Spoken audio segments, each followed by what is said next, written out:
live now. Jen here in Halifax. Happy to be on screen and helping out today. Even happier that it's not snowing here yet, breaking all those stereotypes about Canadians that you heard. So I've been seeing all your weather comments on the side. Just wanted to comment on that. We are super stoked to have Ada Calhoun joining us here for Academy today. Looking very pro in a nice jacket. Thank you. Seasonal in color. I like that. And just wanted to as well touch on the fact that this is our intro to Writing Month for Academy. So exciting stuff. Happy to have Ada join us. Waylon, if you wouldn't mind maybe starting with a bow. If you can just give us a quick refresher on sort of why we do that, because we are at the halfway point for Academy right now, so that might be helpful. And then that's cool. Yeah, and then give Ada an introduction. Please, or thank you. Great job, Jen. Jen is a new leader, so give her some love and support. She's not showing it, but she may be slightly nervous. And she is coming from the great white north beyond the wall with the, whatever they're called, the whatever eaters. What are they? I haven't watched Game of Thrones that much. But anyway, my mom lives in Halifax too, and it's White Walkers, thank you. And it's pretty miserably cold up there, like 8 months a year. And the other 4 months of the year, it's muddy and there's tons of mosquitoes. So it's a great place. You should visit it. Let's take a great posture. Loosen up those shoulders. A lot of us writer types are online too much. So the bow is just the Eastern equivalent of the Western handshake. It's not a big deal. At the same time, it's sacred. So take a good posture. Find your breath. Caitlin, you want to? Yeah. Everyone join us. Actually, let's do this.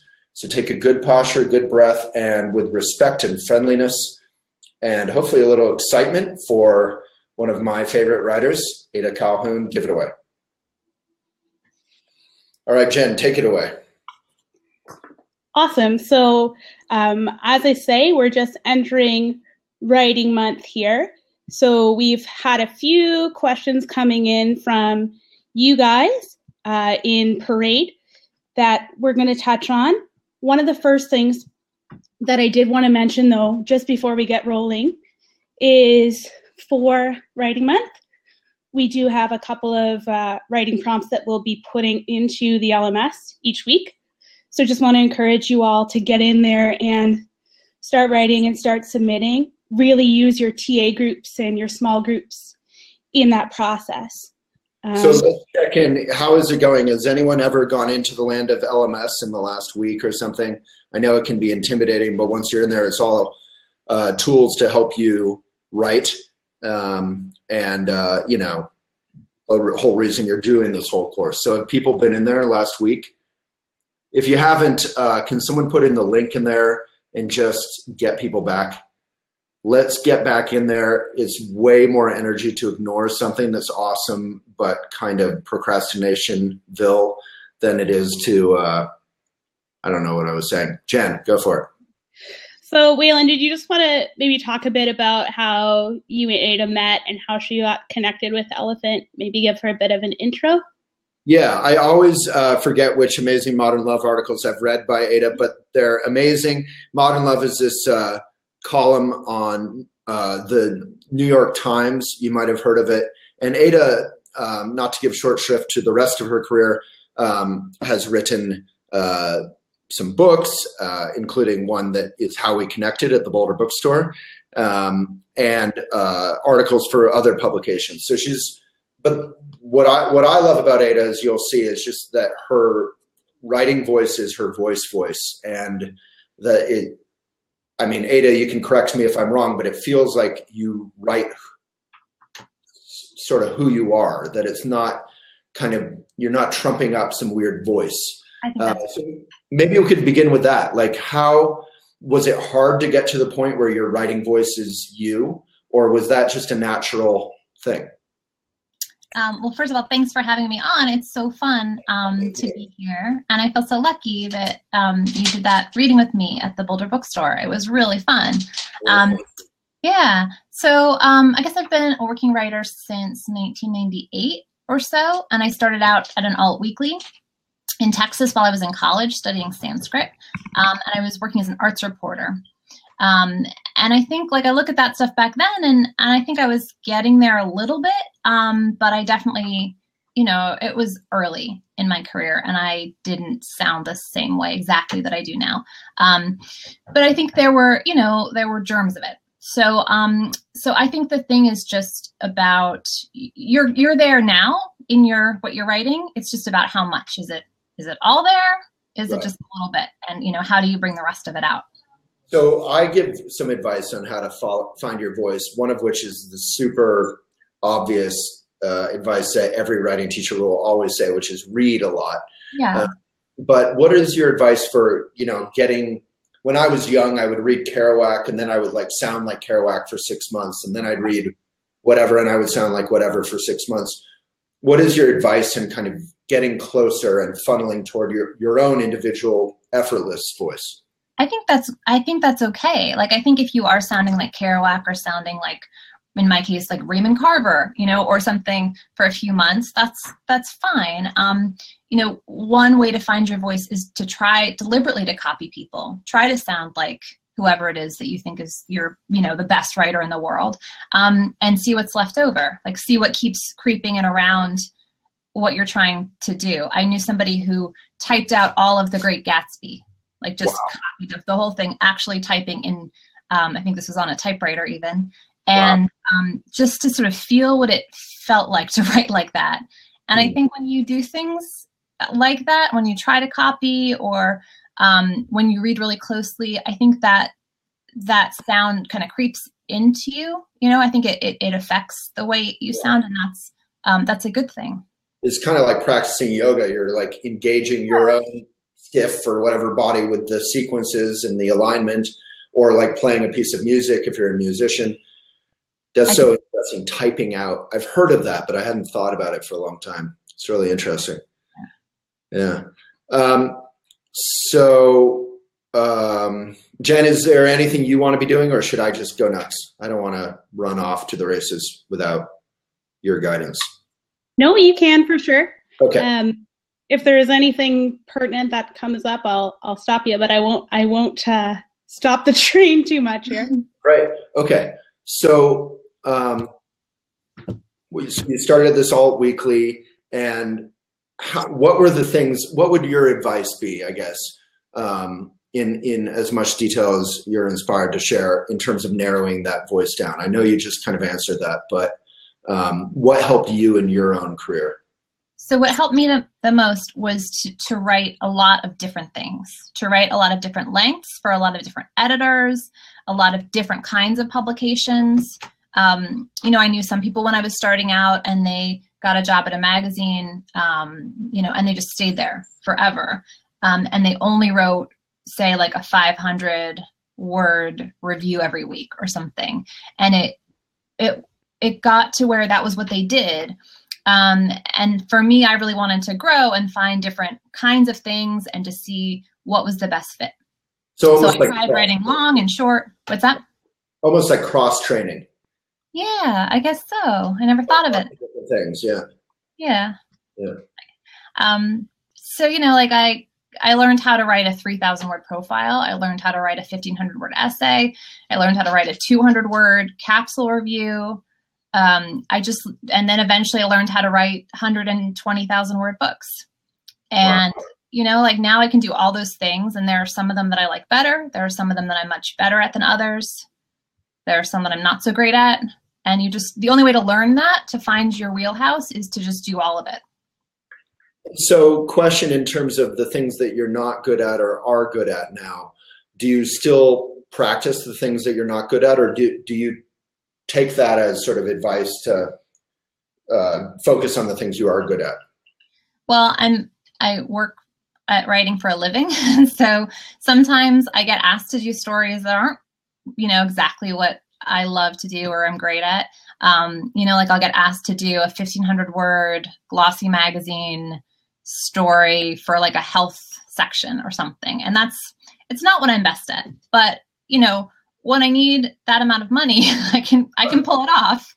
And are you not best at it, Ada, because you don't believe in it or enjoy it in the same way you might your own book or a modern love essay? Or yeah, it's not even believing in it. It's just, you know, it involves certain muscles that, you know, that aren't so strong in me. And one of them is finding the exact right expert who will be right for that magazine that week, who hasn't been quoted before, who like, there's a lot of logistics involved. Same thing with celebrity writing. I have friends who are wonderful at it because they like wrangling. And I've never been great at that. I feel like if a publicist isn't calling me back, the last thing I want to do is stalk them for 2 weeks trying to get the celebrity on the phone. So celebrity writing's never been something I'm just awesome at. Yeah, that's funny you say that, because the New York Times, which I worship and reference probably ad nauseum, the only articles I've ever read in the New York Times relatively consistently that I despise are celebrity profiles in the magazine or in the or sometimes in the Style magazine, where they're just obsequious and they're talking about like what they order and if they're late and all this stuff. And I'm like, this isn't journalism. This just feels like a brown nose, like a 10,000 word brown nose essay. Formula. I mean, yeah, celebrity writing can be a real formula, and people who are good at it are able to play within that formula and sort of transcend it. Like I know Taffy Brodesser-Akner, who just got hired by the Times, she writes hilarious profiles, just really original. She always finds something surprising. She did a great one about Chris Harrison from The Bachelor. I was laughing so hard reading it. So people who are good at that kind of thing, it's amazing to read. But I agree, a lot of them just read like the same thing over and over again. I love that point that you can kind of play with the genre, whatever genre you're working with, and you can bring integrity and humor and insight into anything. I used to write, they were so tight. We had a review section when we were a print magazine, Elephant magazine, and they'd be like down to the letter. So they'd be like 25 words or 20 words or something. And I had so much fun writing those reviews. And I loved writing essays. I never get to write essays anymore in school. And everyone, you have a sort of different voice, like the water that is your voice takes a different shape depending on what it's going into. I think that's right. And I think, you know, having to write, some people say, oh, I don't want to write for an editor. I don't want to write to a specific length. And I would encourage people to really push themselves to do that, because I think you learn more about yourself when you are forced into certain constraints. There's that expression, art loves chains. And I always think of that because I think that if you have these boundaries, you're able to be creative, to find ways to make it interesting for yourself within these parameters. Exactly, like that expression. Well, there's a couple that come to mind, and none of them clearly because I'm overcaffeinated. But something about necessity is the mother of invention. Yeah. But the one I'm actually looking for is more what you just said. There's the constraints create the art or the beauty. Yeah, there's you know, in the Project Runway, my friend Tim Gunn always says, "Make it work" to the designers, and I think that's a really good mantra. Love that. Find a way. So a lot of writers have very simple yet vital questions, like how often do you write for pleasure? How often do you write if you are writing for pleasure? Like the actual craft, do you have a setup in a cafe or a desk at home or all of the above? How do you kind of stay in writing shape? So I know writers who have every different combination. There's no one way. You know, I don't have it. I'm in my son's room right now. Like there's not a lot of space in my house. So when I go to write, it's usually either I'm sitting on the couch surrounded by Legos and people, or I'm at a coffee shop, or I'm at the library. So that's where I write usually. Or if I'm on the subway or walking down the street, I have a little notebook. And if ideas come to me, I'll write them down in my notebook. I may or may not use them later for something. I almost always these days have a deadline. So I have assignments that I have to get done, whether it's, you know, like I had a book review to write today. I'm ghostwriting a book for someone, so I had to work on that today. But I'm also making notes for my next project of my own. I don't write for pleasure, really, in the sense that I don't like write poems and just leave them in my journal like I did when I was younger. You know, I do enjoy writing. So whatever I'm doing, I enjoy it usually. Well, it's like that. I don't know if it's actually Confucius. It's either Abraham Lincoln, Gandhi, Dalai Lama, or Confucius. But we just quoted on Instagram where he says, if you love what you do, you never work a day in your life. And obviously what you or any professional writer does involves a lot of work, logistical work, etc. But if you love the act of writing itself, then you don't necessarily need to write on the side and divide what you love and believe in from what you do, your craft. Yeah, I think that's right. And I think, you know, when I was younger, I took every assignment, no matter what it was, because I just wanted to figure out what I was good at, and I wanted to make some money, and I wanted to meet editors and other writers and learn. Now I'm a little more selective. I still try to do a lot of different things, but I don't take absolutely everything anymore. So I think my pleasure ratio has gone up as I've been able to be choosier.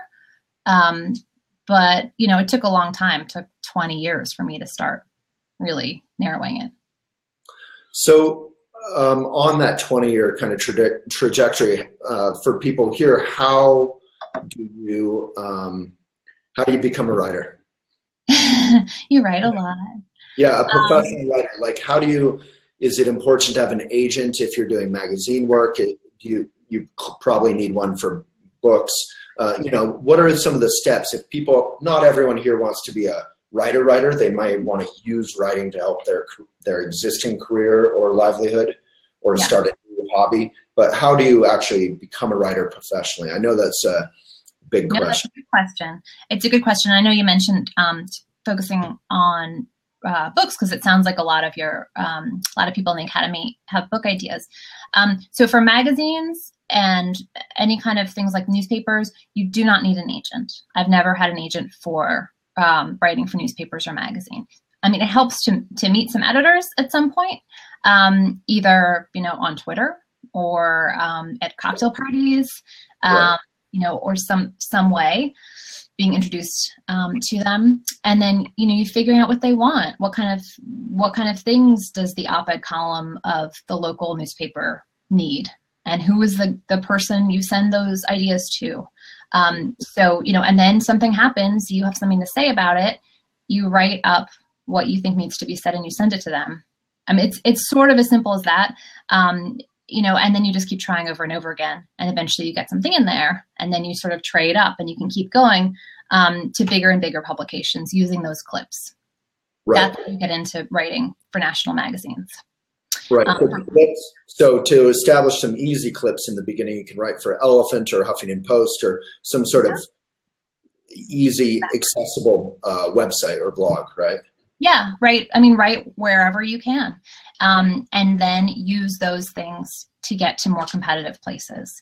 Right. You know, and the way that I pitch still, the way I think everyone should pitch, is you figure out exactly who you're pitching to.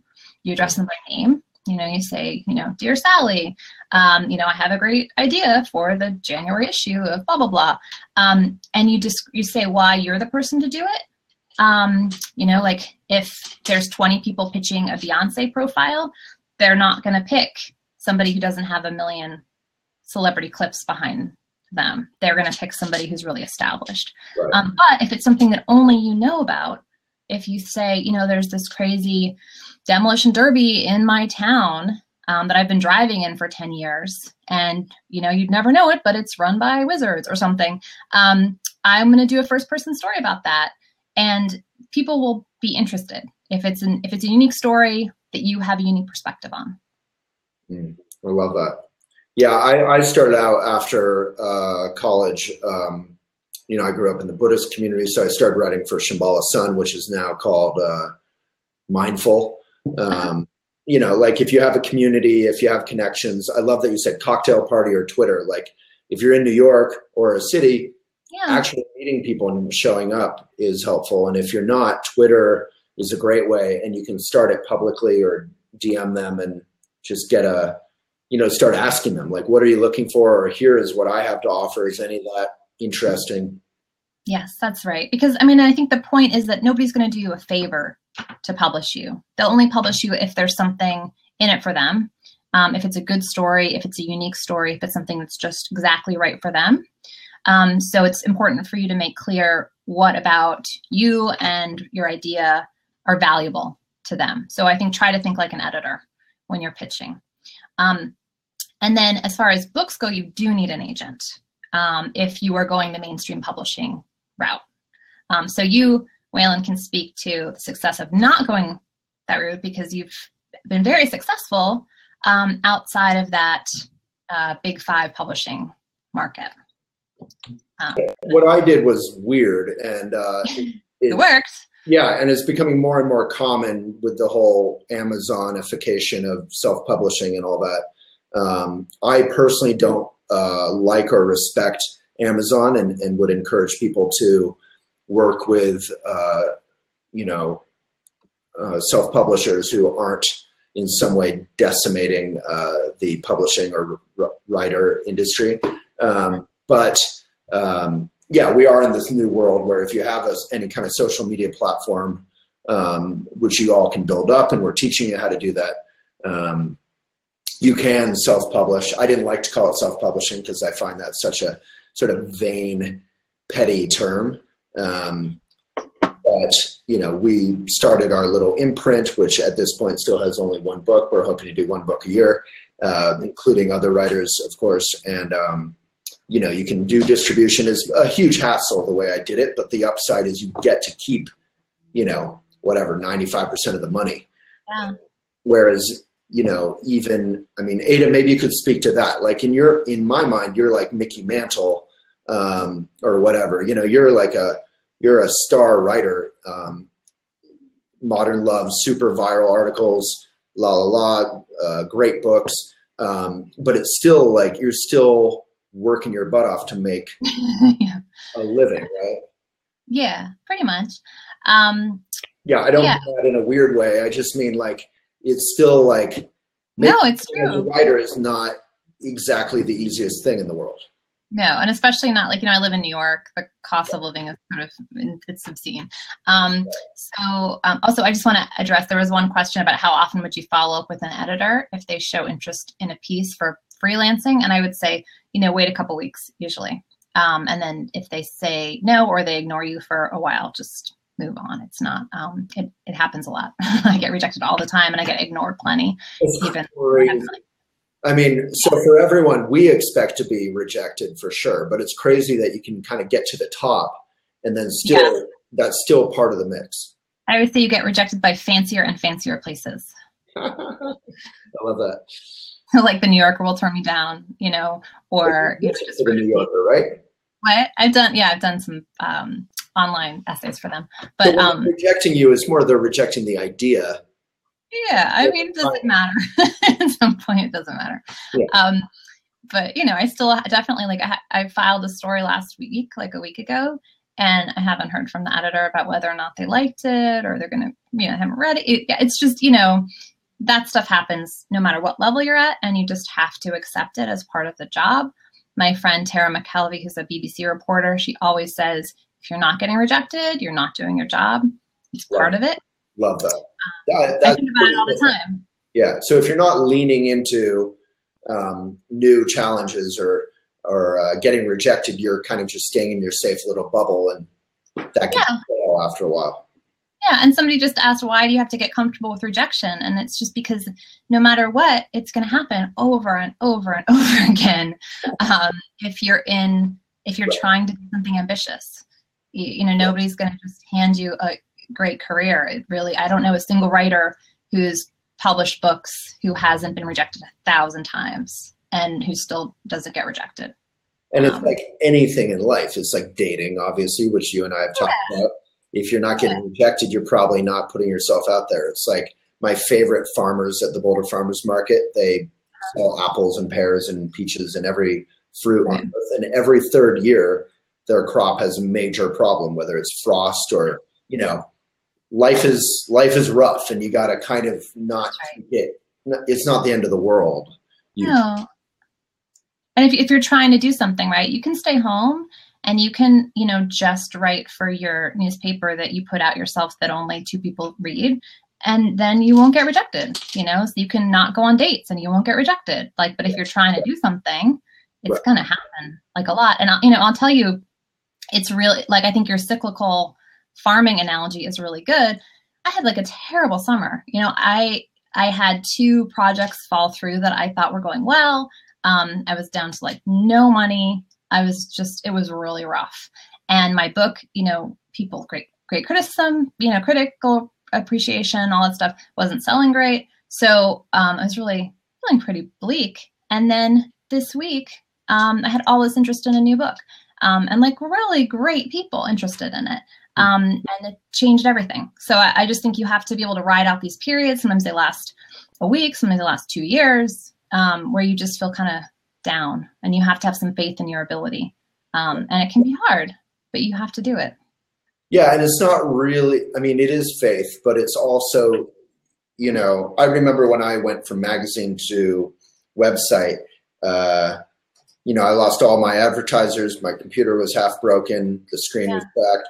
And I just I blogged like a million times a day and worked a million hours. And there was no real like feedback.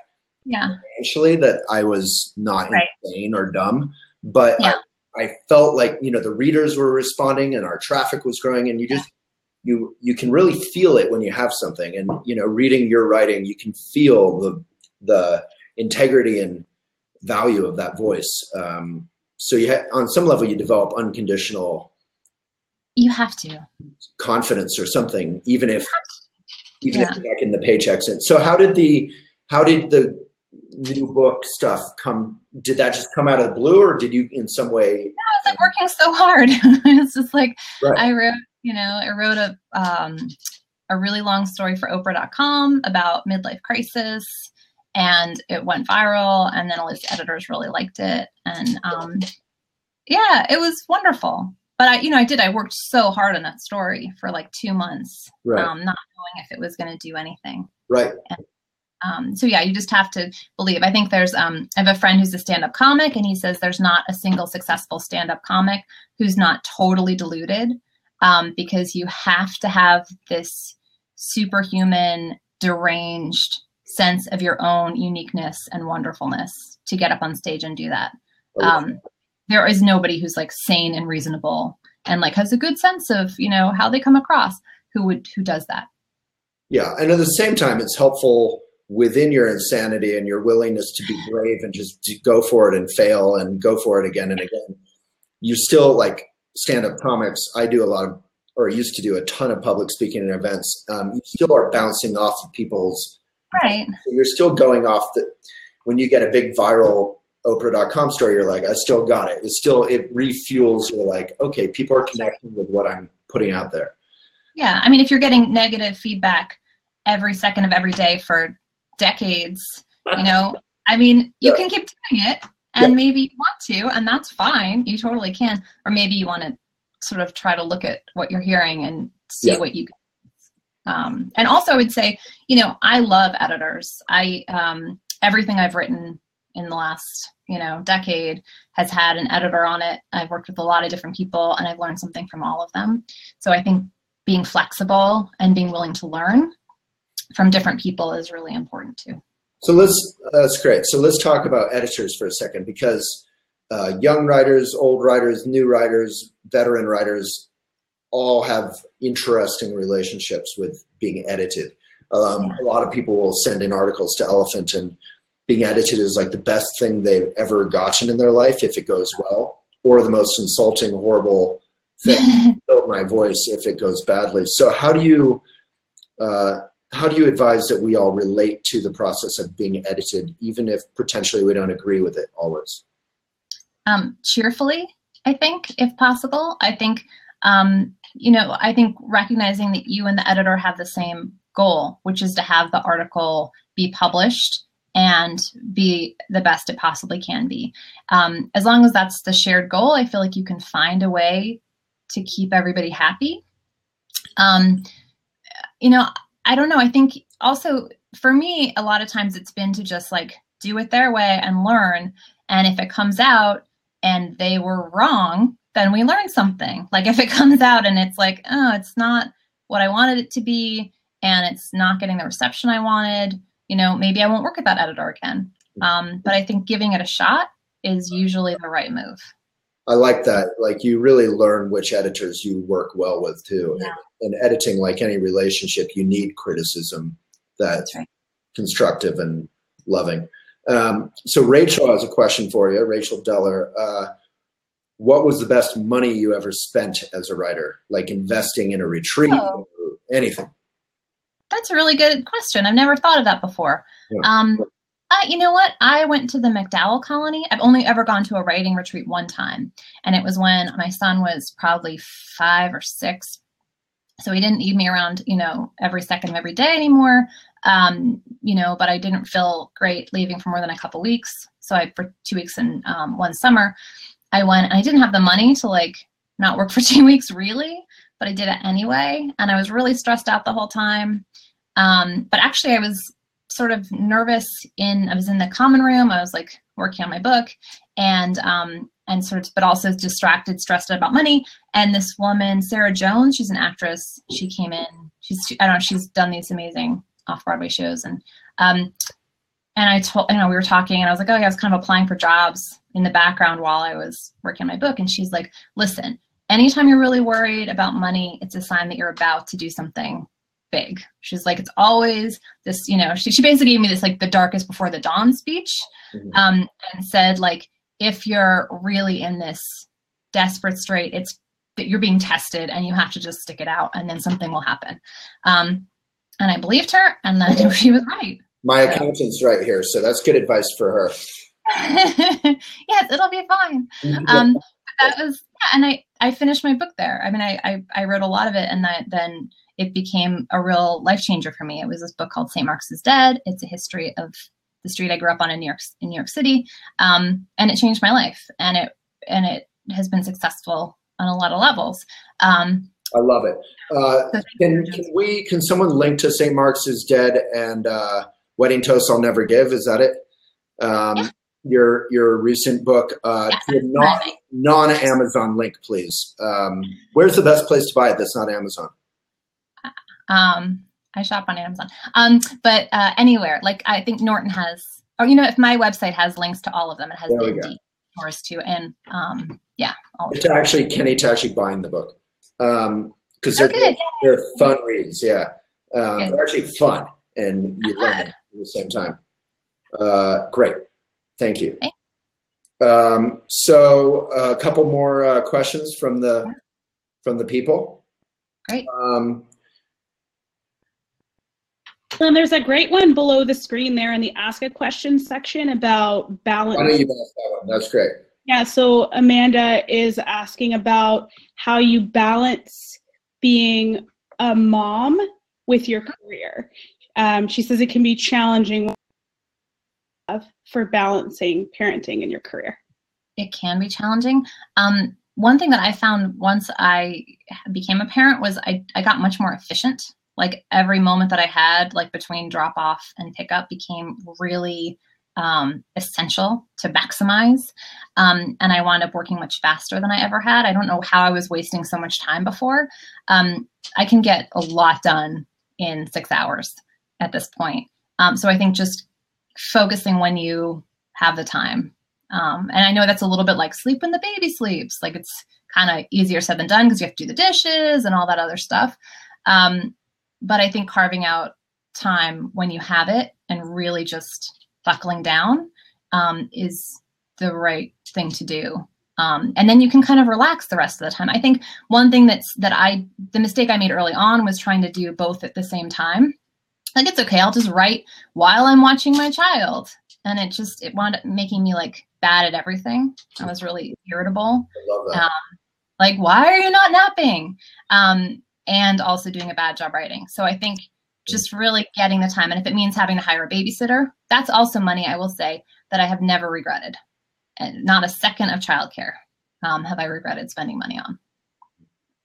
I love that you say don't try to do kind of everything all the time at once. Like, we're very big anti-multitasking advocates here. Instead, like, do it fully. Like, there's so much talk, including even what we're doing right now, about writing. Yeah. The actual act of, I mean, there's some quote about that, right? Like 99% of writing or something is just showing up, like just actually getting there and doing it. And I will say, I wrote a whole book when my son was little, between the hours of 9 p.m. and midnight every day. I would put him to bed and I'd go sit in bed with my laptop and I would work on my book. So I think it's just about forcing yourself to make the time around everything else. And, I when I'm around my son, I prioritize being with him. I try to turn my phone off and, listen to him and be a good parent. And then when he's at school, I try to not think about anything but work. Right. Right. And then you get to be more present with your son as well.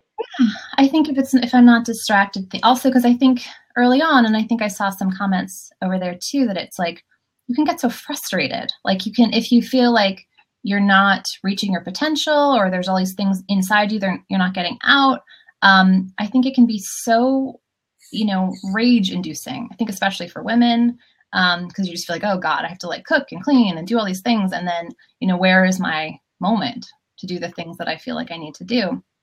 And I think it's just up to you to make the moment, and maybe the dishes don't get done, or maybe you get takeout, or maybe a million things, but it's about finding that time and realizing it's kind of on you to locate it and pay for it if you have to.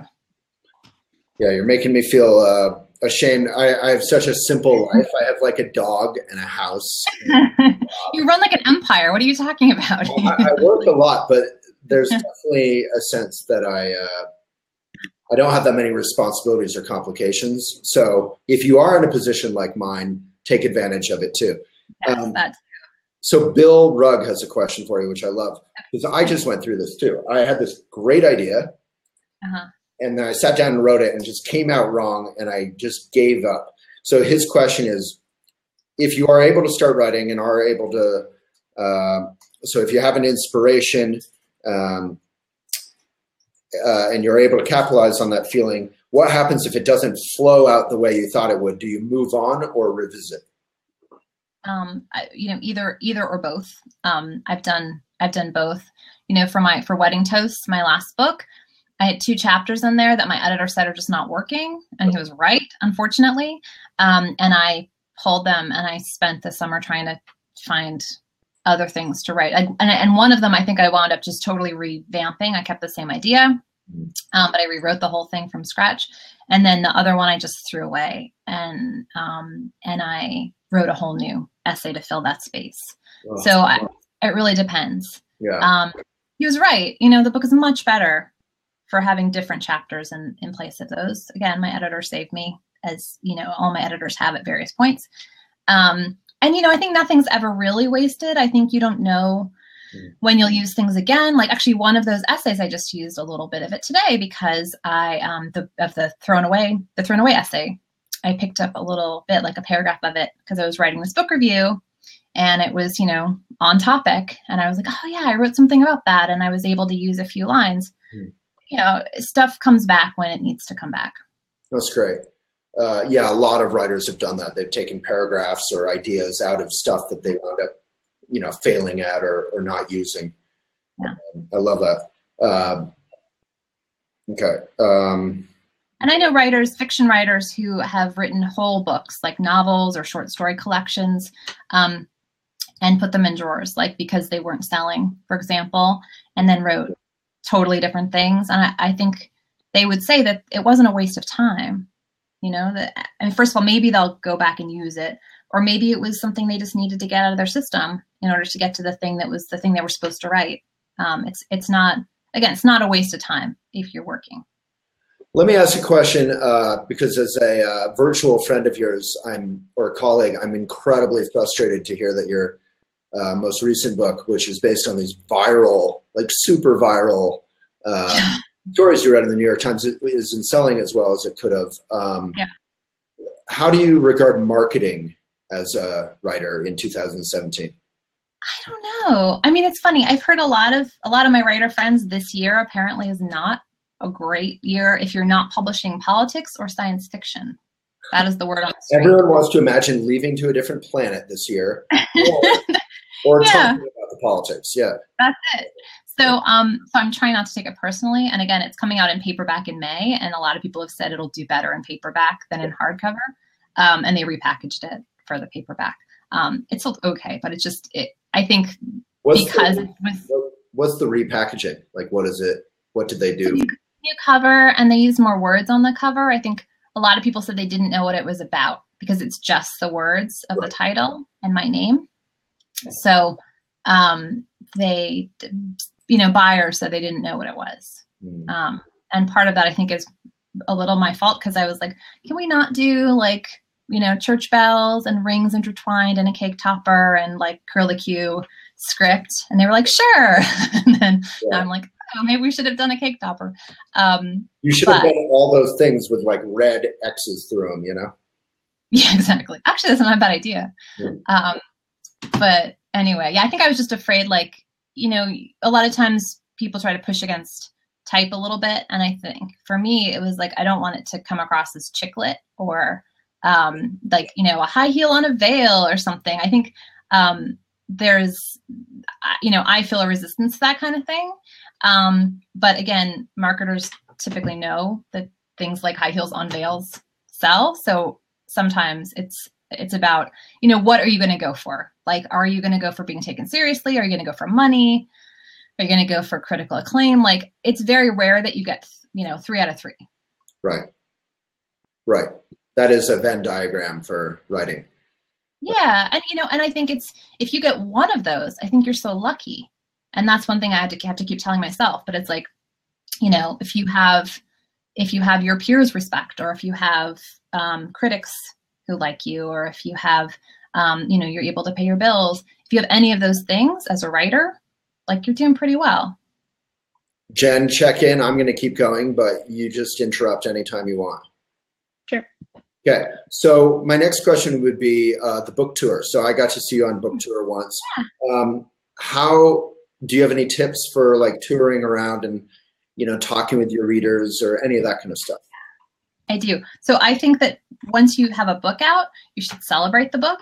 Like, you should do everything you can to help the book sell well. And that means, I think, going places, meeting other writers, going to the bookstore, signing stock, because those are the people, like the independent bookstore people are the ones who actually put your book in people's hands and say, this writer was here, they're really nice, you should check this out. And you get local press. And so if you can afford to do it, because a lot of times you have to subsidize at least part of it, right. No matter what publisher you have, if you can afford to do it, I think it's really worth doing. I know, like, I went on a tour for St. Mark's is Dead. I met a lot of people, including people who later blurbed my book, my next book, or who I was able to do panels with at like museums, or, I think those relationships are so valuable. And I do hear sometimes writers say, oh, I'm supposed to be sent on a multi-city tour. I'm like, it just doesn't happen anymore. That's not the way it works. You have to make your own luck now. Yeah, so that's a great point. So you're with a major publisher. You have a major acclaim behind some of the content of that book already, and yet you're not being sent on the sort of like Hollywood version of a book tour. Because it doesn't sell books usually. I mean, it sells some, but say we did an event. I mean, I don't. We sell 20 each of our books, something like that. That's a good night. You know what I mean? And a publisher's not going to spend however much for a hotel and a flight and all that to sell 20 books. They're just not. And certainly not to take the risk that you're going to have 3 people, which has also happened to me, and sell no books. Like, it's a risk. But I think recognizing that you're not in writing only to sell books. You're also in it to have a career that lasts a long time, and you're in it to know other writers and to be around writing and to be around books and to appreciate the bookstore people who are trying to sell your book. And those things all are intangible a little bit. So from the Elephant point of view, the self-publishing, just to talk to Greta's first question on the sidebar, how do you use social media to promote, or do you let others do that? I can say for Elephant, we obviously have built up an Instagram and Facebook audience and our own website. So we definitely promoted ourselves nonstop. The key distinction I would say is we never think of it as promoting. We have no problem admitting that it's promoting, but we think of it as just communicating little bits of the content or the book that people can connect with. And then if they want more, they can buy it or not. So I think it's important, at least for us, from my point of view, not to get too salesy about it, but at the same time to be kind of shameless about the sense that, yeah, if people buy the book, that's great. We want people to buy the book. There's no problem with that. And then a question more for you, Greta, do you hire someone to help promote, or does the publisher do that? Or yeah, so I have like a not super impressive social media following. I have some like 3,000 or something on Facebook, and I'll post like if I'm going someplace, like I'm going to the Wisconsin Book Festival this weekend. So I made a little event, and I told my friend, like I invited all my friends in that part of the country. I'm doing a thing in Chicago the day after, so I invited my friends from Chicago, just kind of in the interest of making sure people know about it if they want to come. You know, and I'll like retweet things if people say nice things. Like Tom Hanks said something nice about wedding toasts a week ago, and so I like retweeted that very happily. So, but you know, I don't do a ton, and the publisher typically will do some. Some publishers do more than others. Some take out ads. Yeah, I don't know. I haven't quite figured out what affects sales or attention exactly. I think to me, it seems like getting press is more valuable, like, because then they do it, right? If it's like, if there's an article about it in the Washington Post, a lot more people are going to see it than if I'm on Twitter with my, you know, couple thousand fans. Right. That's great. Yeah. So we are getting a bit close to the hour. I just want to touch in about time. Sure. We can go over the hour. We often do go up to 75 minutes in a meeting. So just wanted to give that reminder to folks that if you do need to leave on the hour, just please bow out respectfully. And in terms of sort of circling back to the discussion around tone and voice and writing, Waylon, both you and Ada are great at writing in a personal way that's also accessible. So I'm wondering if we can maybe touch on that a little bit. Yeah, I mean, I think Waylon, you said that that I talk like I write, and I think that that's true. And that is one piece of advice I give. Like when I ghostwrite, for example, or I freelance edit, a lot of times I'll have people just talk through a story and then put that on the page, and then we edit that to make it, like, to clean it up a little. But I think that's often the truest version of the story is their talked through version, you know, neatened. Yeah. In the Buddhist world, there's this lady who I kind of grew up knowing, Pema Chodron, and she's the #2 Buddhist book author in the entire world behind the Dalai Lama. And, you know, the magic of her writing is it sounds like she's just talking to you one-on-one. And up until then, a lot of Buddhism had been too academic or too this or too philosophical.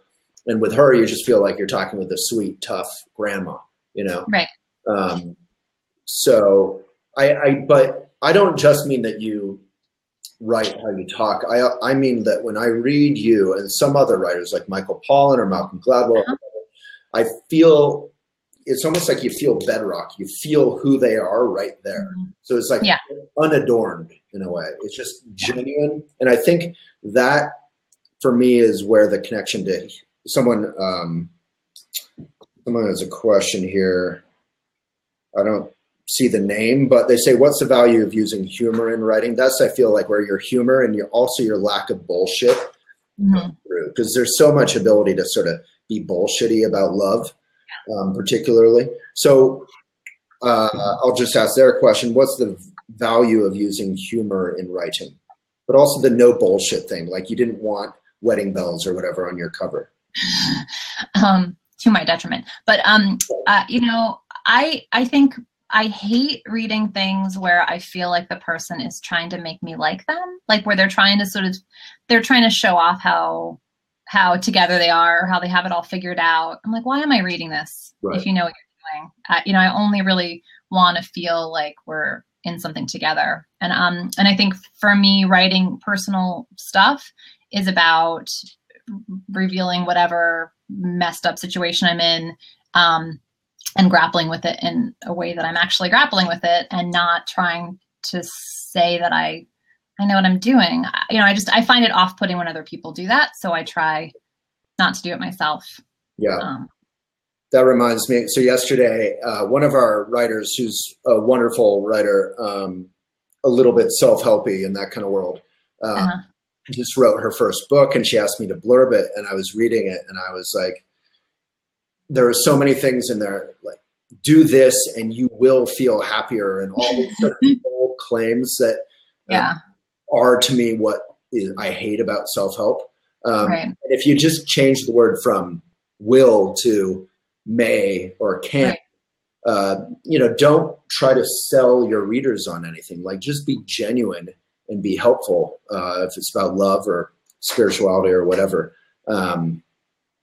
I think it's isolating. I think that kind of, I hate it. I hate when people are like, here's what you know what you need to do? You need to do this, because it's just never true. I mean, it's everybody is so complicated and so different, and things change so much, that I just feel like it's isolating. I always think of personal essay writing as a kind of service journalism, that it's actually something that should leave people feeling like they know you, and also like they're not so alone in whatever they're going through. And that's one of the reasons I always write about the things that I'm most embarrassed about or most conflicted about. And I don't worry about it, because I think, you know what, either if they'll judge me, that's fine. Yeah. But the odds are they'll read it and they'll feel less alone, even if they are feeling judgy.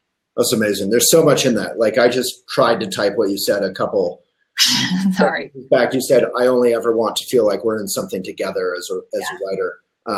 The whole salesy thing I was talking about with this sort of self-help writer, you're putting yourself in the position of being an expert, and them in the position of being like a consumer or a user. I hate that term. In the tech world, we're always called humans users. Right. It feels like you're a drug dealer at that point. And if instead you can kind of like be humble enough to just talk to them like a friend who's intelligent, maybe they don't get whatever you're talking about, but you respect who they are, then that sense of humor and authenticity that is in your voice comes through. And that's where genuine learning, I think, happens. And humor, Yeah. And to get back to the humor thing, I think that, don't we all like story? I think just human beings, like, we like stories, we like narrative, and we like funny things. Like, that's basically, or sexy things. So like, if it's sort of some combination of smart or sexy or funny, I think that's what our brain enjoys. And so I think that's what I try to do. Yeah. And I think genuine, like the catharsis or the genuine, I don't know what the word for it is, but like some sense of empathy or caring. Yeah, like humanity. I think just like revealing, I think memoir writing at its best is showing your humanity in like a real way. Smart, sexy, funny, and humanity. Yeah, that's it. No problem. End of lesson. What's that? I said end of lesson. Smart, sexy, funny, humanity. Done. Yeah, we're out. All right. There's a lot more questions. Caitlin, you had a question. Do you want to verbalize it? Sure. So going back to the talking about publishing houses. Hi, Ada. How are you? Hi.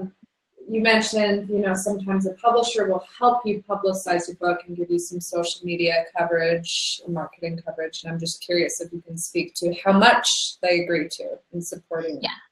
So that, I think I was neglectful in telling sort of the process in general of publishing if you use a mainstream publisher, right? So what happens typically is you have a proposal that you write, and then you have an agent who usually you work on the proposal with. The agent sends the proposal to editors who they think might be interested, and usually you have an agent who knows the publishing world well. They have relationships with the editors. They know what houses like what kind of thing. They send it out to all those editors. Yeah. Ideally, you have, at least one who's excited about it. It may have to go in a couple rounds if you don't get anybody the first round excited. And then as you are sort of trying to sell it to those people, Sometimes it involves meetings, like you'll go in to the publisher if your agent gets somebody interested, talk about it more. And, you know, at that point, what you want is for them to just say, yes, actually, this sounds really good, and they want to buy it. If they do, there's a contract involved, and there's usually an advance that gets paid. That advance can be $5,000. It can be $500,000. It can be $5 million. It really depends. It's usually not $5 million. And usually it gets paid out in certain installments. So you'll get maybe like a third up front, and then like a third when you turn it in, a third when it gets published. Publishing schedule is long, right? It's like months in between everything.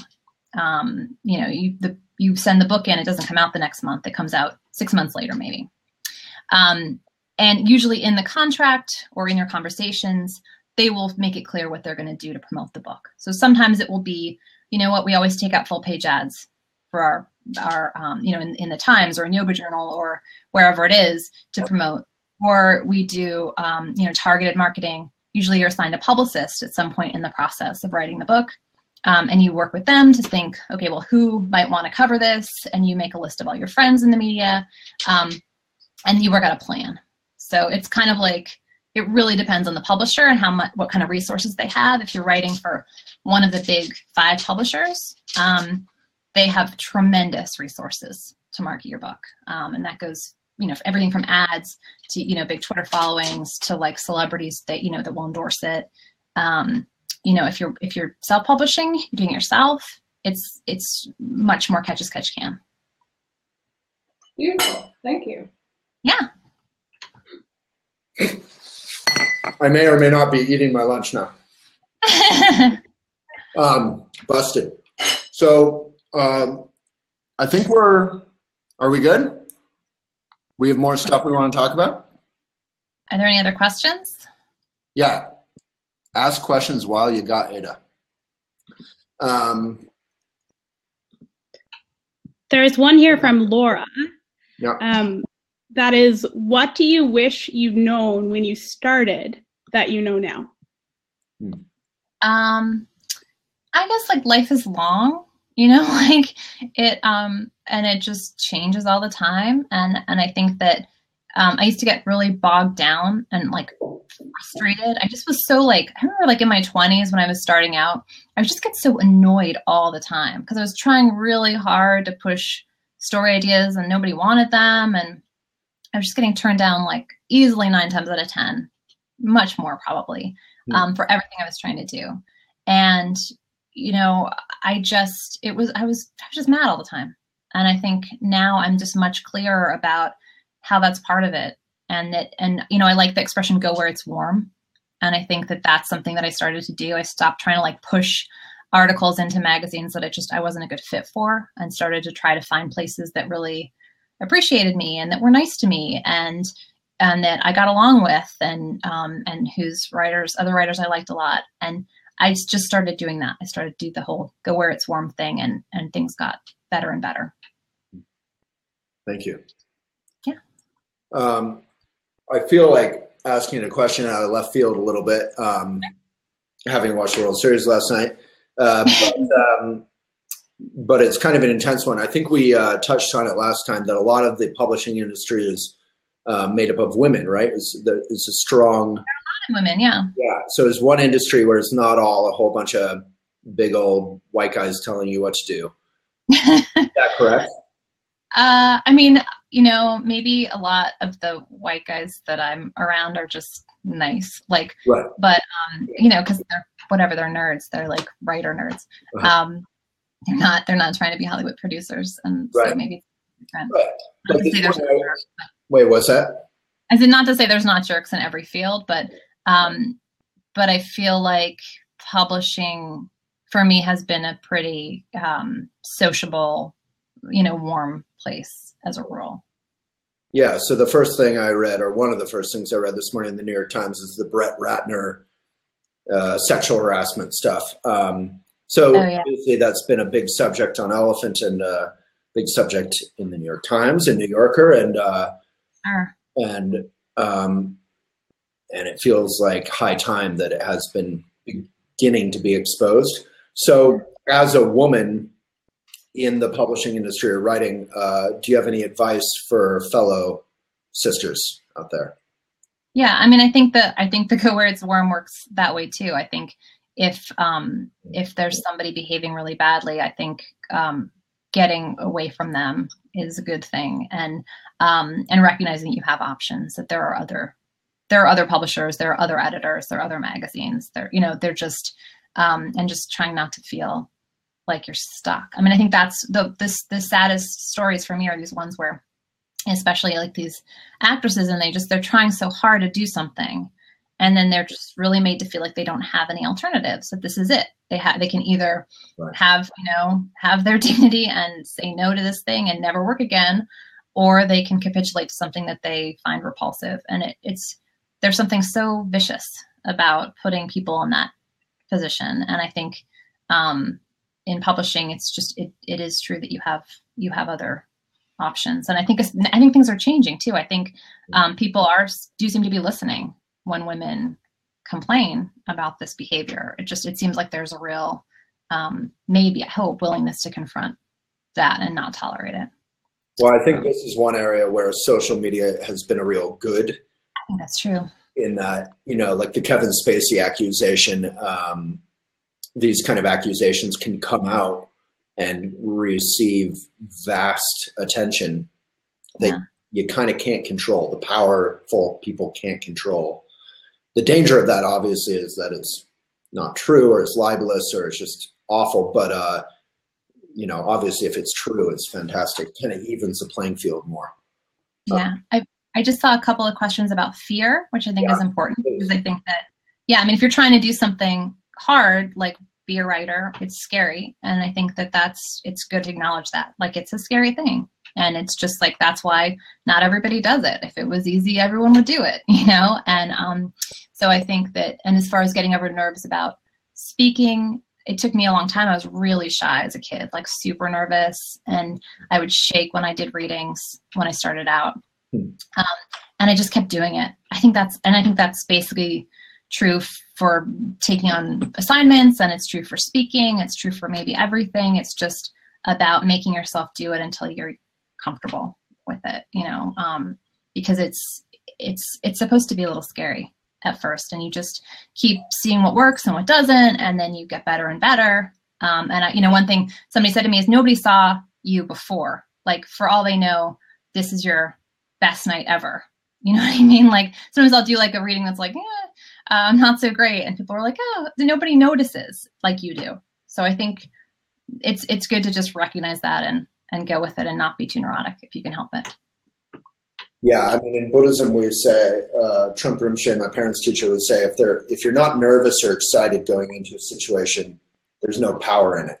Like, the nervousness and excitement is actually kind of a good sign that you're entering a situation that has something going on. And for myself, I love being in front of people, probably because I'm incredibly insecure and arrogant and vain. You're really good at it, though. But I still feel nervous, is my point. Like, that energy doesn't necessarily go away. I don't always feel nervous. Sometimes I definitely do. Reading about vulnerable stuff, I do more.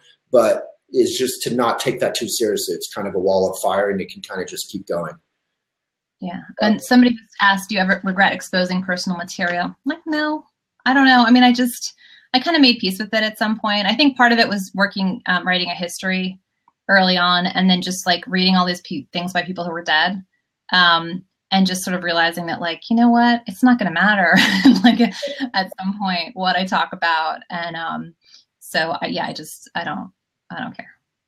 Yeah, I think that is rare, though. Like, I write a lot of personal stuff, and I remember my grandmother, I mean, that's the older generation, but saying, stop talking about that stuff. Like, she used the expression that always stuck with me, hanging your dirty laundry in public. Like, for some people, it's really, like you said earlier, you want to communicate anything that I forget how you said it, anything that you don't want to communicate, in a way, like whatever you want. Comfortable or weird. I think like that's always the most fun stuff to write about. It's where there's the most energy. Like you said, it's like, where is there the most buzz in your mind?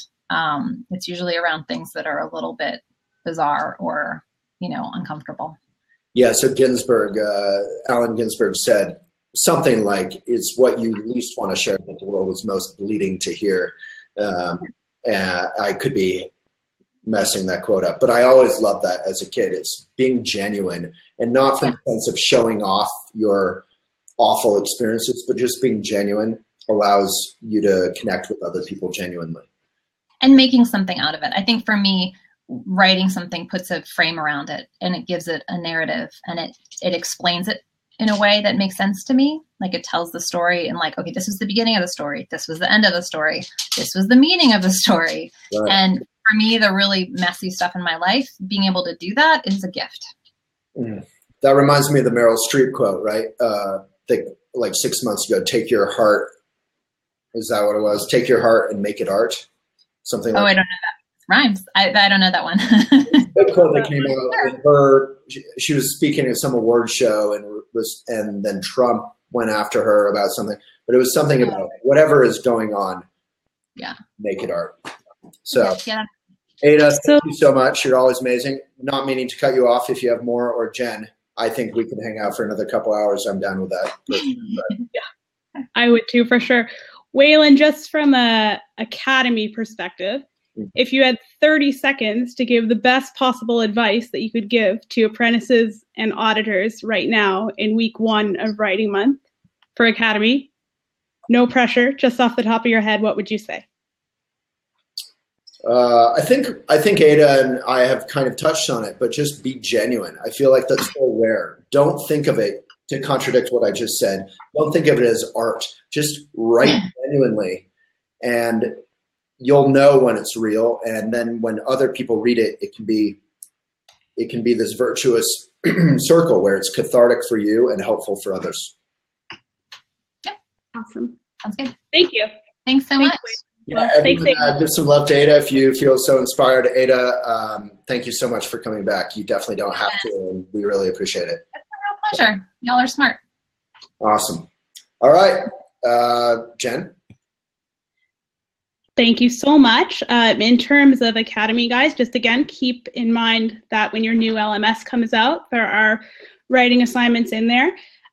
They're not required. It's not a huge amount of pressure, but it is something that we would recommend if you're looking to improve your craft in writing and get the most out of this experience that you can. So keep an eye out for that. You'll have emails from us soon and the video recap of this meeting as well. And obviously, I think all the auditors view this later. All the half or third of people, or 2/3 of people can't be here live, will view this later. So please make sure to touch in with your colleagues, make sure everyone is seeing this video, and get in the LMS. Good. Oh, and check out get Ada's books if you're so inspired. They're great bathtub reading. Highly recommended. Thank you. All right. Do you want to bow us out? Yeah, so take a good posture, find your breath, remember your mission, why you're doing all this stuff, and with appreciation, give it away. All right. Ada, thank you again. Thanks again. It was fun with y'all. Bye. Bye.